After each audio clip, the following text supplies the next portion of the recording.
Welcome, everyone. This is Magic and Mountains, the T.A. Barron podcast. One summer, I was taking my whole family up to Alaska for a couple of weeks, camping and hiking in wonderful places like Denali National Park, Kachemak Bay, and the wilderness down in there. And our first stop was in the town of Homer, Alaska, which is so beautiful. I mean, the setting is like the fjords of Norway. Where is Homer in Alaska? It's right on that western coastline near the Kenai Mountains. And it's so beautiful. Ocean and mountains come together in such a dramatic way, and there's all manner of sea life, whales and dolphins and wonderful seabirds and all the rest, all happening at once, plus these beautiful, hilarious river otters everywhere. Well, I just had landed. We got our bags at the airport, this little tiny, wonderful airport at Homer. And I sent the family off to the lodge because the one independent bookstore in Homer, Alaska, had heard that I was coming to town. And they pleaded with me to come by and do a little book event. So I said, okay, sure, but it has to be right at the front end of our time because I'll be in a sea kayak the rest of the time. So, so they set it up. And we arrived, and everybody else in the family went over to the lodge. But I went running over to the one taxi that was left at the airport, and he was just pulling out. And I said, wait, can you just take me into town, please? I've got an appointment. And the guy said, okay, but hurry. There's a big book event happening in town, and there's this big deal author, T.A. Baraccioni or something like that. And I just can't be late. And I said, you won't be late.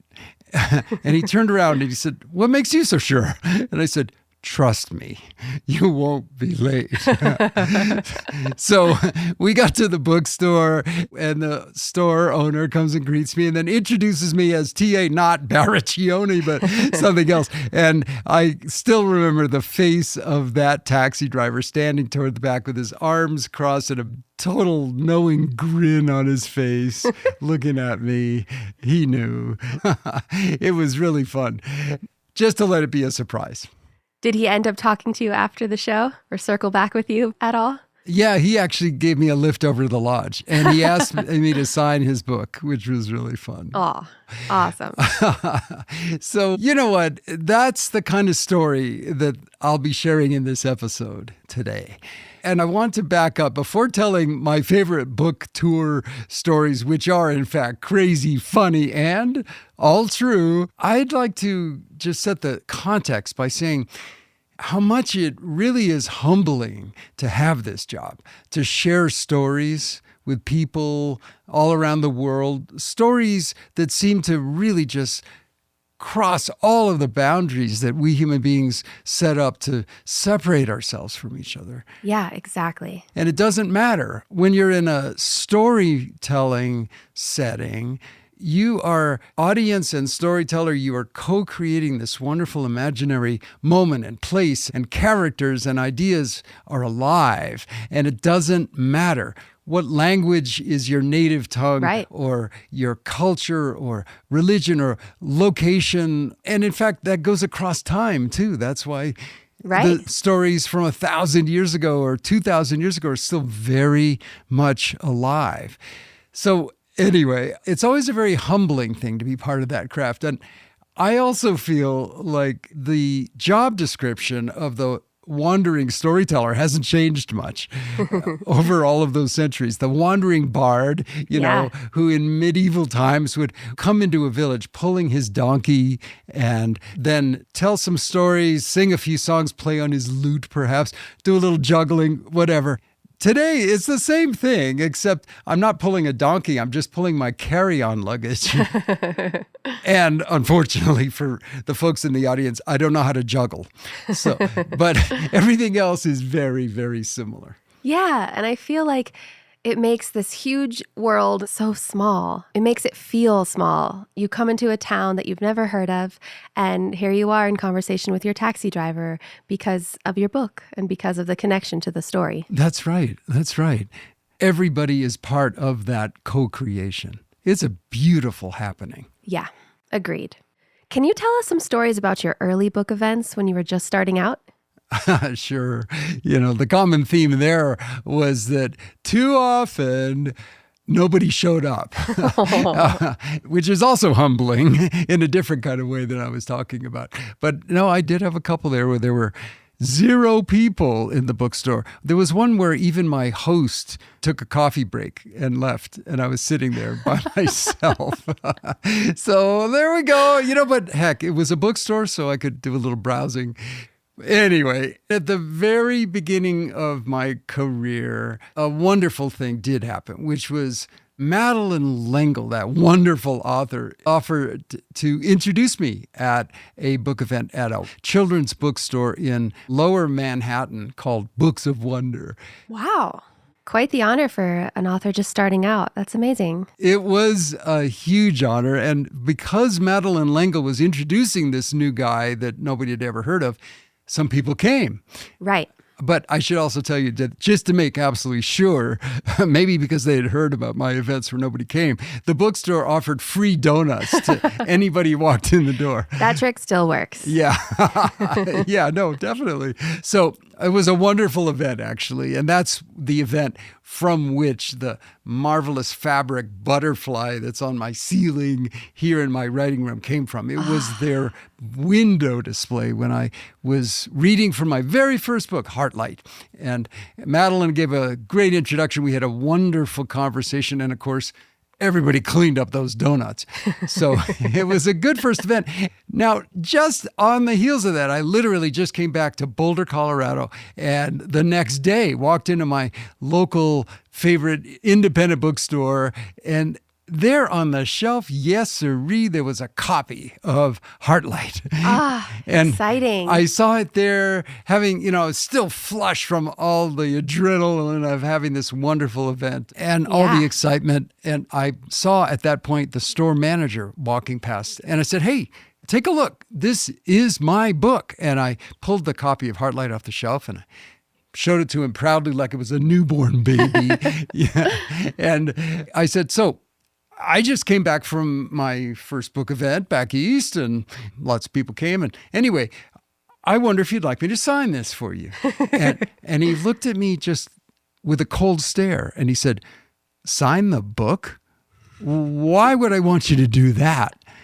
And you can imagine I was deflating, like this steadily reducing balloon down to just a tiny little dot. And I said, "Well, I'm new at this business, but I understand that if a book is signed, then it's easier for you to sell it." And he said, "No, that's not how it works. Let me tell you how it really works, kid."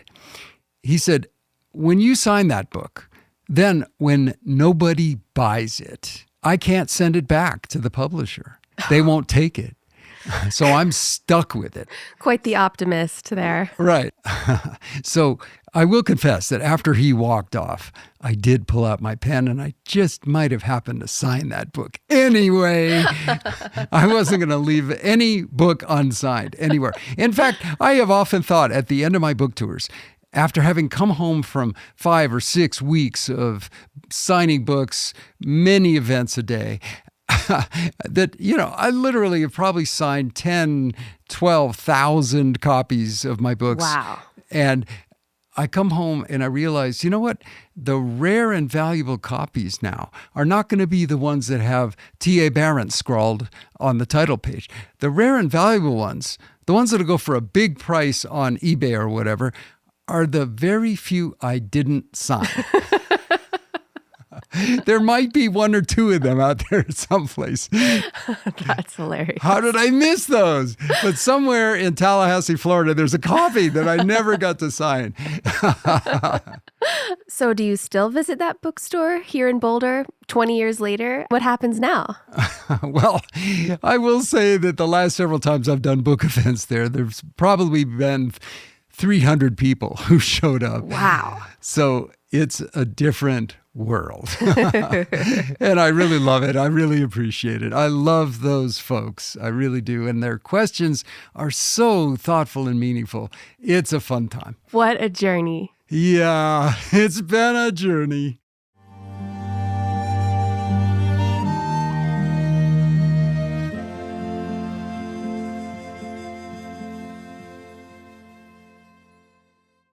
So tell us some more stories from the beginning days. Those are so fun for me. Well, and they're very, very present for me, too. They're really burned in my memory, let me tell you. I guess, first of all, I'd like to tell you a story of something that happened before I became a published author. And it was really an introduction, I guess, to this bizarre and surprising, funny world of book events. It involves that wonderful writer, Madeline L'Engle, who a few years later would introduce me when my first book was published. And you may recall that I met her in the most surprising way through a forged letter. And it was one of those things where it was very dark before the dawn, but it did dawn. And it was a wonderful meeting. And the first time we actually did talk, we met for lunch at an Indian restaurant, and we were there for 7 or 8 hours before they kicked us out because we had so much to talk about. Wow.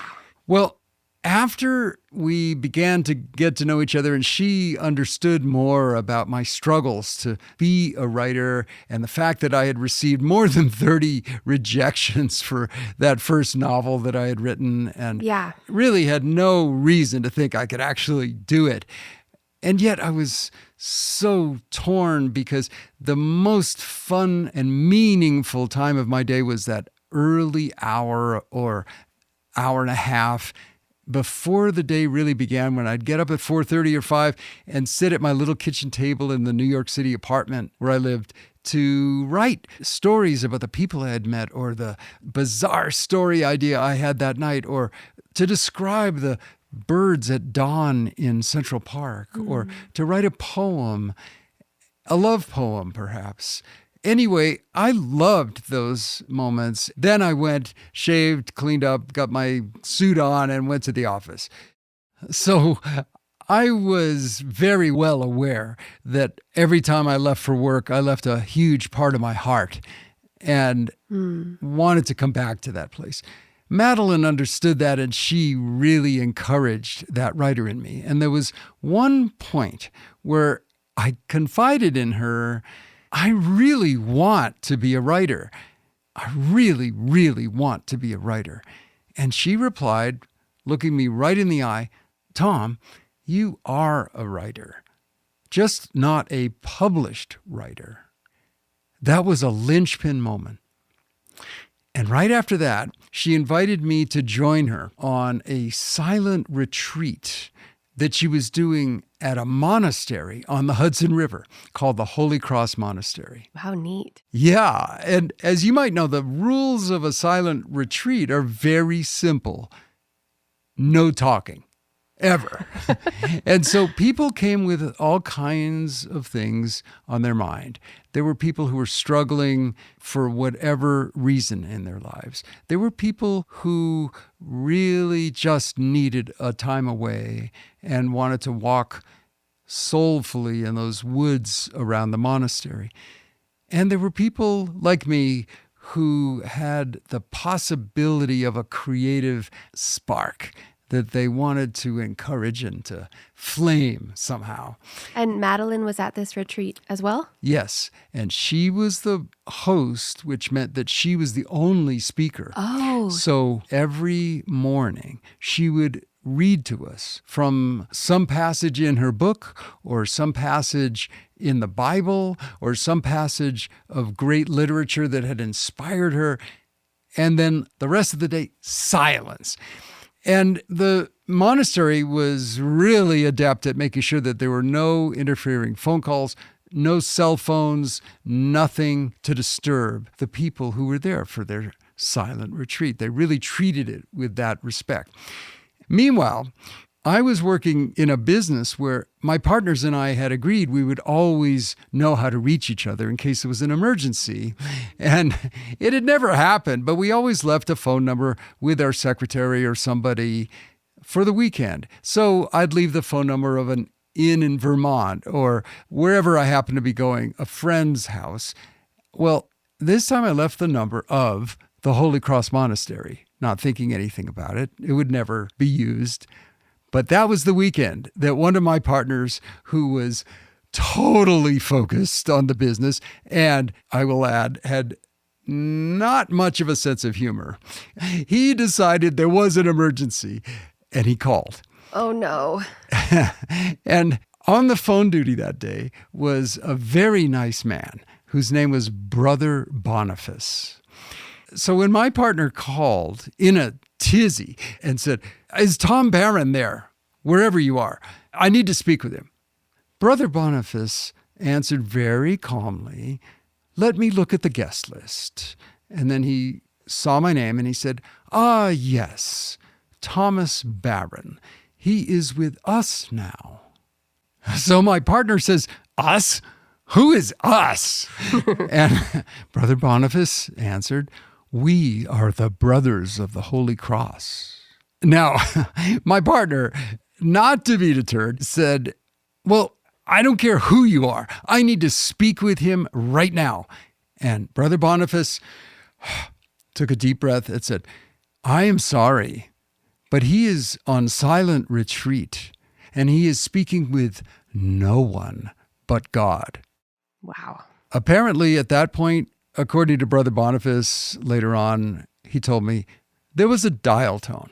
Now, of course, Brother Boniface didn't want to break my silence by telling me that somebody had called. So I had no clue that that had happened. And after the silent retreat, in which, by the way, I came up with an idea for a story that ultimately did become my first published book, Heartlight. Really? Yeah, I came up with No the way. idea. Your first book was... It was conceived right there. And as I began to process a lot of different things, the death of an old friend, the meeting of the love of my life, Curry, and the coming birth of our first child, I thought life, death, rebirth, there's a story in this, and I want to tell it. And I came up with some rough concept for what became Heartlight. Wow. Anyway, so I'm driving back down to New York City from the monastery, full of thoughts, so grateful to Madeline for inviting me to that quiet weekend. And I didn't even check my phone messages when I came home because I thought, whatever it is, I can take care of at the office. I'll get there early. I got to the office at 7 a.m, and I walked in, and the security guard of our building greeted me right away by placing his hands in front of him and saying, "Ah, Brother Barron, it is so lovely to see you." So I knew this was going to be a long day at the office. Word had spread. I guess word had spread very fast.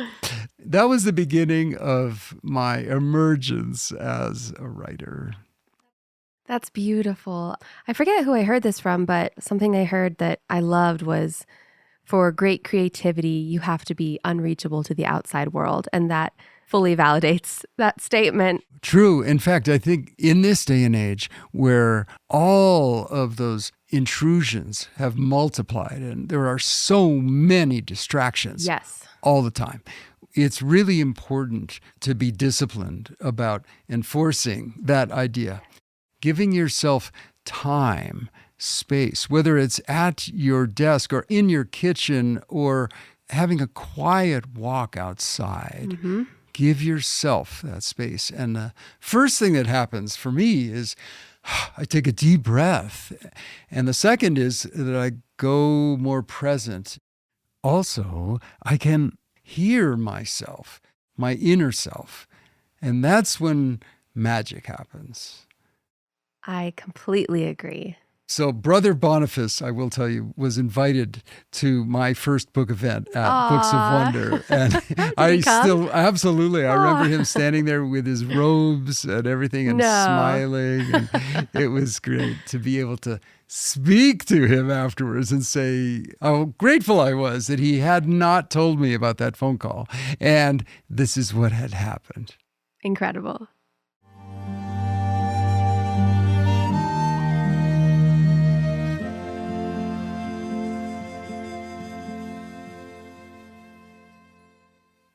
Often when I got into gear as a wandering bard, I did 3, 4, or 5 sometimes events in a single day.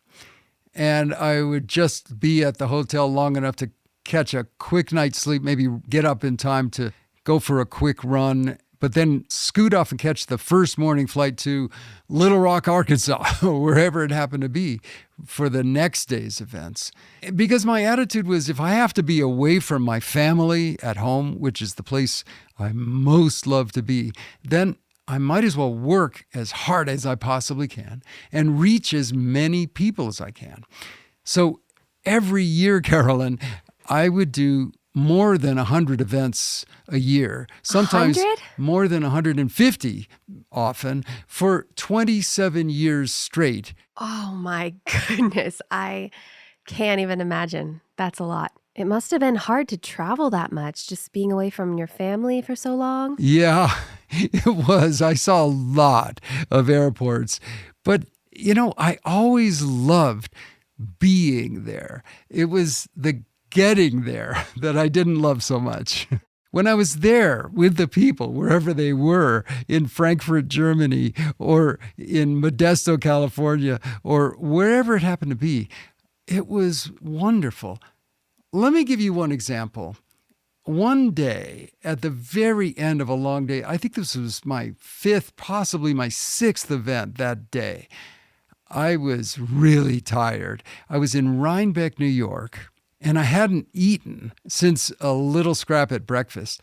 Well, there was a nice group of folks who had gathered for my book event at this little bookstore, and in the back was one woman who was watching me, and right after I finished speaking, before I started signing books, she walked up to the head of the line and she said, "You look tired." And I said, "Well, guess what? I really am. It's been a big day." And she said, "Well, don't go anywhere. I'm coming right back." And I said, "Look, there's 80 people here. I have a lot of books to sign. I'm not going anywhere." She nodded and left. I didn't think anything more of it. And then about 10 minutes later, she came back with a crock pot that was steaming, and she walked right to the front of the line. She stopped the line and said, "Give him a moment, let him eat." And she handed me this crock pot. I could still feel it in my hands. It was so warm, and the aroma was fabulous. It was her homemade pumpkin stew. What? And she handed me the spoon and she said, "You just enjoy for a moment. I just made this morning." Now, I ate that and it was so delicious. It was full of pumpkin, yes, but it was really full of love. And it totally restored me. I don't know that woman's name, but I remember her face. I remember the smell of her pumpkin stew. And most of all, I remember her great kindness. What other things have people given you over the years? Oh, so many things. But really, it's less about the things themselves than the kindness and love and generosity that they embody. And actually also how creativity inspires more creativity. I remember vividly one moment after an event in a small town in California where a woman walked up to me out of the crowd and put on my neck a wreath that had beautifully handmade leaves that she had painted. And on the underside of each leaf was a word. And she said, "Each leaf has a magical word that came from one of your books. And so each leaf is a blessing." They even included one of my most favorite words, mooshlovely. Your books must have meant quite a lot to her. I have that wreath right now on my lamp over my writing desk. So I'm feeling those blessings all the time. In fact, on that writing desk right now, there are all kinds of gifts that have come from readers around the world. There's a selection of wizard staffs to start with, one from a lightning-struck tree in the Vermont woods that was carved by a boy named Ben, who wrote, "I would love to be a wizard like Merlin." And I can tell you, I am sure that by now he is. And there are other things too. That desk now is crowded with crystals from people, or paintings, colorful, mysterious, haunting paintings, amulets, and pottery, wood carvings. I even have a set of painted sneakers that a fan made for me that are Merlin sneakers that have stars and moons and wonderful lightning bolts down the sides. And there are things like fabric collages that are glorious, really beautiful. One that's right here on my wall that has Merlin standing with his wide open wings at the end of the wings of Merlin, holding his staff and surrounded by the 7 magical words. And underneath him is that last word, love, love, love. And there are so many more. There are tree sculptures. People seem to have gotten the message that I like trees a lot. There's one that is a tree dangling with leaves, each of which is a little book review by 4th grade kids in Washington, D.C. Their reviews of Tree Girl are written on each leaf. Oh, and there's also a Merlin Finkyra board game that someone gave me, which I haven't tried to play, but looks like it would be fun. You'd probably win. Well, I don't know. The point is that boy who made that game entered into the world of Finkyra. Right. So we're both equal players in that realm.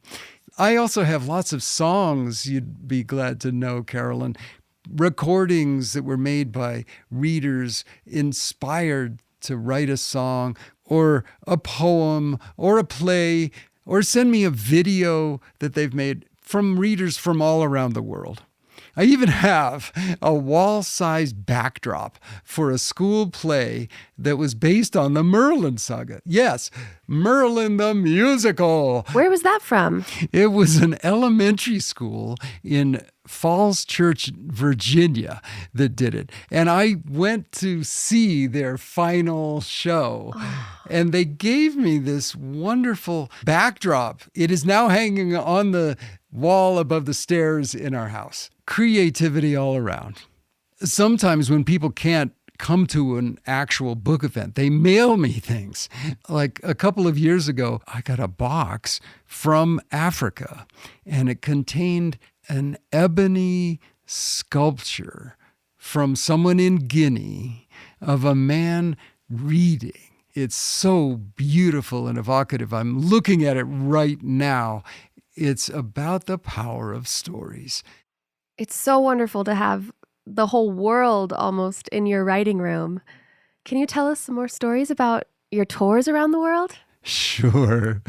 Well, you have already heard my story in an earlier podcast episode about the druid who came up to me at the Frankfurt Book Festival. Oh, yeah. And gave me that wonderful amulet made by someone in his clan to thank me for the Merlin stories. And then remember, he's wearing a big cape and sandals, and he swirls his cape as he turns around and walks off back toward Bavaria, where he came from. Well, that was a marvelous book tour event. But on the heels of that, while I was still in Germany, my editor invited me to come up to Heidelberg, where she lives, to do a couple of book events up there. And at one of them, a reader came up to me and he said he really loved my books and he had something to show me. And there was a look in his gray blue eyes that made me take him seriously. And I asked Lisette, and she said, yes, you need to see what he's going to show you. So after the book event was all done, we met up with him and went to his home, which was up on a mountainside outside of Heidelberg. And he showed me his birds because he had probably 8 or 10 different birds. Wow. That he was either healing, nursing them back to health. He was basically the parent of this family of birds. He took me around to see his birds. There was an eagle and a hawk, many other kinds of birds, but my most favorite was his owl, huge golden-eyed owl. And by the way, the German name for owl is uhu. No. Yeah. So it's uhu, uhu is the name. I love that. That's amazing. No need to question where that word origin came from. Well, as we were standing in front of the uhu, he told me, all my birds have wings. Your books give me wings. Beautiful.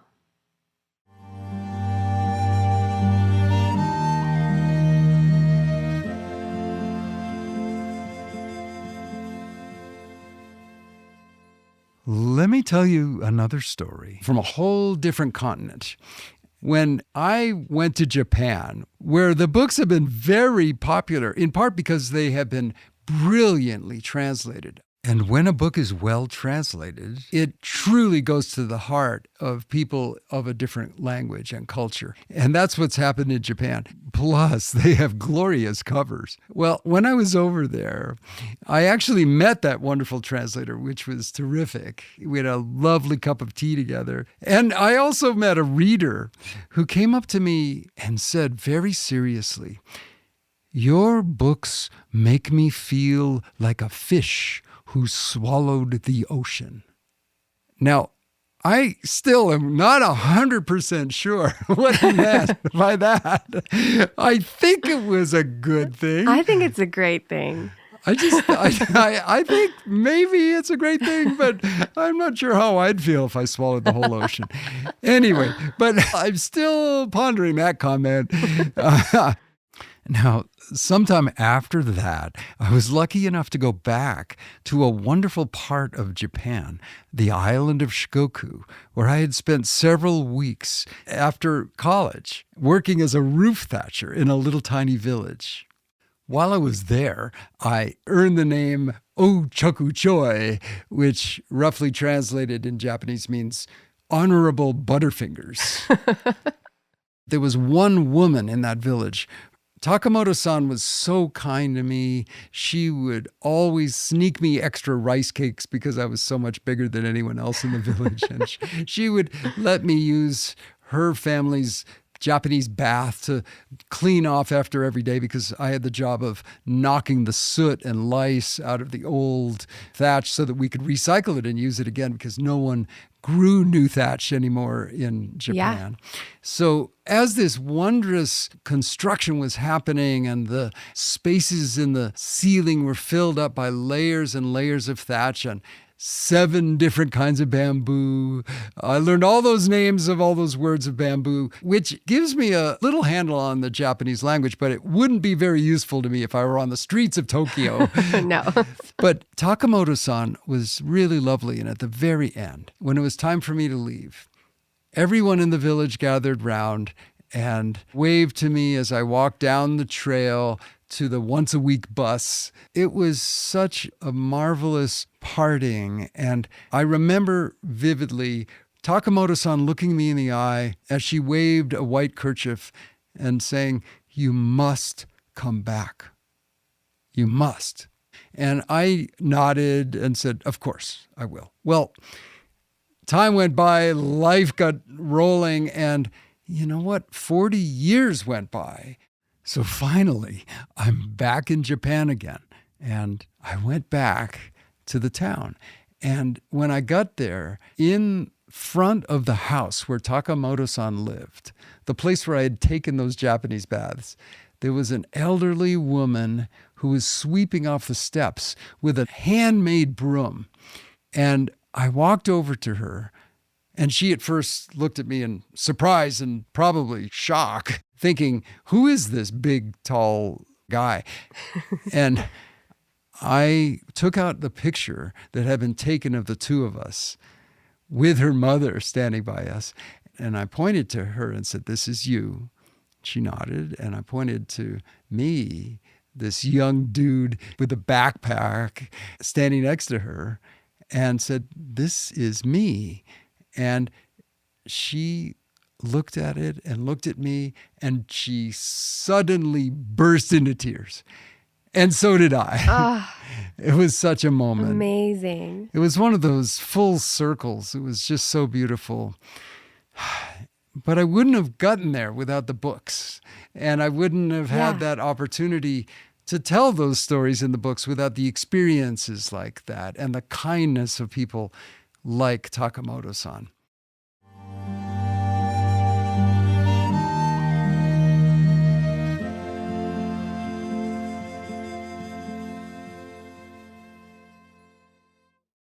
Speaking of circles, I was invited back to my old hometown from my early childhood in Massachusetts to do a book event. It was in the public library, which used to be the elementary school when I was there. And in fact, the room where I had the book event was the old art room. And I could see on the floor in the back of the room the burn marks from the kiln where we used to make sculptures, and I had set the kiln on fire. Not on purpose, but I remember that my teacher, Mrs. Ostertag, was really, really unhappy with me. I almost literally burned down our elementary school by accident. So the burn marks were still there, and here I am coming back however many years later, and I'm doing a book talk in that same room. It was funny. It was really funny.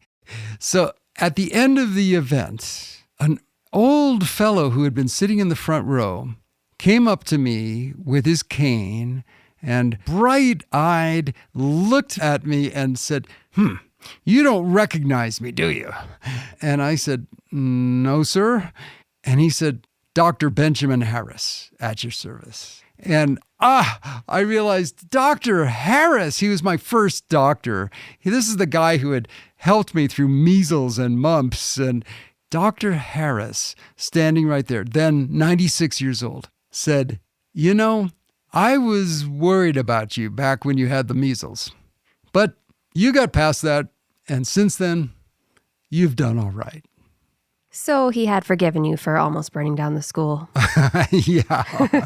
He somehow was able to get over that. He was a man of true grace. Sometimes it's just plain bizarre to be a wandering bard and doing book events. I remember one day in Tallahassee, Florida, I had done several talks to schools and the public library. And at the very end of the day, I was invited to the local TV station. And I walked into the green room waiting to be interviewed. And suddenly I was surrounded by people who were dressed up as ghouls and goblins and somebody who had an arrow stuck through his head and a skeleton. And there was a rooster. What is going on? And I realized it's October 31st. You definitely don't know what day it is when you're on the road sometimes. And all I could think was the most scary and bizarre person they're going to interview is not the ghoul or goblin or rooster. It's that children's book author. Let me give you one more wild example of how these things go and why you have to have a sense of humor if you're bouncing around the world to tell stories. I was at a big teachers convention in Chicago, and it happened to be at the moment where the last book of the Harry Potter series had just been released. And it was on everybody's minds. It was on everybody's lips. They were jabbering away about the excitement of having that last volume. People had waited up all night to get their copy. That was me back in 6th grade. Yeah, and it was all of these teachers too.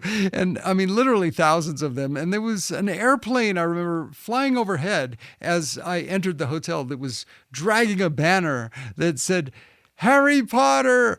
And I got into the elevator in the building and I had a name tag that said author. And I got in and there were, 9 or 10 teachers who were coming to the convention, also going in the same elevator. We started right up and somebody said, "Oh, author, what kind of books do you write?" And I said, "Well, I've actually just completed a whole series about a young wizard." Because I had. The last book in the Merlin saga had just come out. And it was fabulous. The looks I got in that elevator were just indescribable. Somewhere else on that tour, a really lovely, serious thing happened where I think it was Louisville, Kentucky. A blind man came up to me after my event at the bookstore and said he treasured a book on tape that he enjoyed. I think it was the ancient one. So I asked him what was his favorite chapter, and he told me. So I grabbed that book and I read it aloud to him. Oh, wow. It was such a moment of sharing.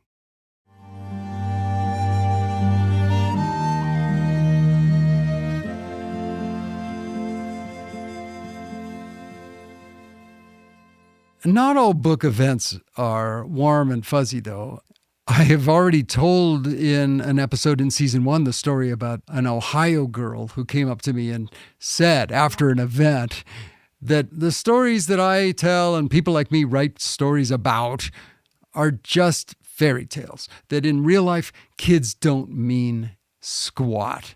And I still see that cynical look in her eyes. And that was the conversation that actually inspired me to stop writing the novel I was working on and write The Hero's Trail, which is a collection of stories about real life kids from all kinds of diverse backgrounds who have risen to be heroic in their lives. It was then that I also founded the Barron Prize for Young Heroes. But there were so many times when someone would say something of that kind of soulful level that I feel in those moments that it's such a privilege to be trusted with someone's inner struggles. And that's part of why we do book events. That's why we share book stories. That's why we share art with people, because it cracks the heart open. And there can be an honest, true sharing. It's such a special connection between writer and reader, isn't it? Yeah, it's really lovely and precious and meant to be respected. I bet you have a million more stories like this. Certainly more than we have time for on this podcast. I just see a flash of images. The time I was in Norway at an old country inn and did an impromptu reading in front of their fireplace. Or the time in Washington, D.C. when I climbed the Washington Monument and a school group was up there who recognized me and asked me to do a reading atop the Washington Monument. Or visiting a school library in Tennessee that had become a den of dragons. I'm not kidding. Everybody, including the teacher, was all dressed out in dragon costumes, and the dragons were everywhere. Oh, or there was the time I was asked to be the keynote speaker at a huge convention of teachers and librarians that was in Nashville, Tennessee, at the Grand Ole Opry. And they put me up in the Dolly Parton suite, which was 2 floors, a spiral staircase, a full bar, and a grand piano. I mean, seriously, the only thing missing from this suite was Dolly herself. And then there was the lone girl who came up to me after a book event with her favorite copy of her most cherished book, and she had dropped it a few times, so it was barely holding together, and she had taped it with blue duct tape. So much duct tape that I couldn't see any paper on the title page and had to sign on the duct tape. Stories like that. I just feel so lucky to be a wandering bard. 27 years of book tours. Wow, it must be quite different these days. What's that like for you? Well, for one thing, people, for the very first time, are starting to bring in books that I signed for them as a kid and asking me to sign that book again over to their kid, which is something I never expected to live long enough to see. But there it is. That's amazing. Yeah. Or sometimes I've had the wonderful experience of people coming up to me and saying, you know, you encouraged me to write my own stories when I was a little kid. And now I'm a published author. And here's my first book. And they'd put it in my hands. It's happened several times now. And just say, thank you. And I say thank you back because it's such a wonderful experience to be on both sides. Yes, the very same thing that brought meaning to your life, you were able to help them find in their life. It's really gratifying. I'm so touched by those moments. Now, these days, I do remote events. For the last book, Giant, I did events right here in my writing room. And at first I thought, this isn't going to work because I'm not going to see those people and I'm not going to feel their energy and it's going to be so virtual and distant. But, it was much better than that. It was really quite wonderful. It was special to welcome several hundred people into this little writing room. Yeah, you don't have to worry about space, that's for sure. No, and I didn't have to travel with my carry-on bags to some remote location either. So it's a whole new era in that realm. I still enjoy doing in-person book events, but that was lovely. So even virtually, you're still a wandering bard. It's true. And it's a wonderful job. I feel grateful every single day. To everyone out there, let me just say thank you so much for joining us for Magic and Mountains. We'll see you next week. And in the meantime, may you have magical days. We hope you enjoyed this week's episode of Magic and Mountains, the T.A. Barron podcast. Don't forget to subscribe, leave a 5-star review, and share this podcast with your family and friends. For more information and to find all of T.A.'s books, visit tabarron.com. Have a magical week.